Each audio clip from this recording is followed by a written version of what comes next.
Hey everybody, this is Joe with Sawmill Survival, and today I wanted to talk about deer and the signs you can look for this time of year to see whether or not they're in your area. This video won't be for experienced hunters. They already know all of this and a lot more than I can share in this short video. This is more for people who live in the suburbs and out in the country who aren't experienced hunters and just want to know a little more about how to find deer and the signs they leave behind.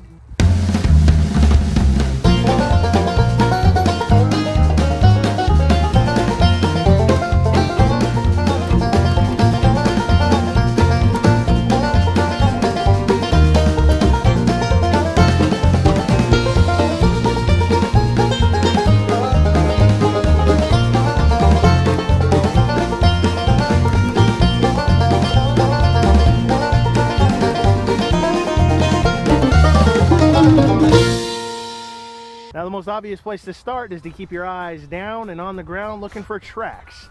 And a good place to start for that, in the fall at least, might be under a big oak tree like this. In the fall, when these acorns ripen and drop out of the trees, there's not much deer like more than munching on some ripe, juicy acorns.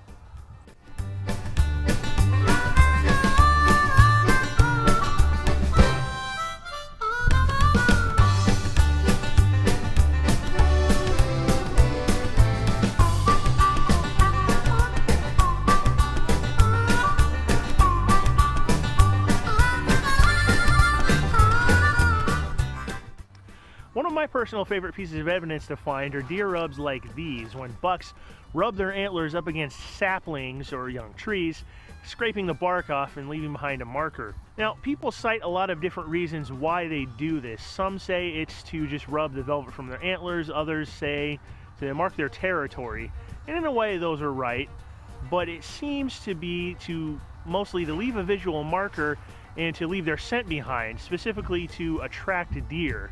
They start doing this during the rut. That's the time when they are looking for mates. They become much less cautious and they do things like scrape the ground or leave behind markers like this. Bucks will most often do this during the months of October, November, and December, and it can last through the winter too, but less frequently when it's cold and snowy. Now, if you live out in the country like I do or in the suburbs, chances are you might be bordering a crop field. Even if your yard doesn't have a fence line for saplings and other trees to be growing up against, the crop field definitely will.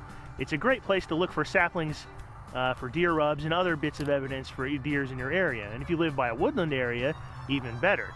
Just make sure before you venture too far that you have permission to go into the woods or into that field if you don't own it.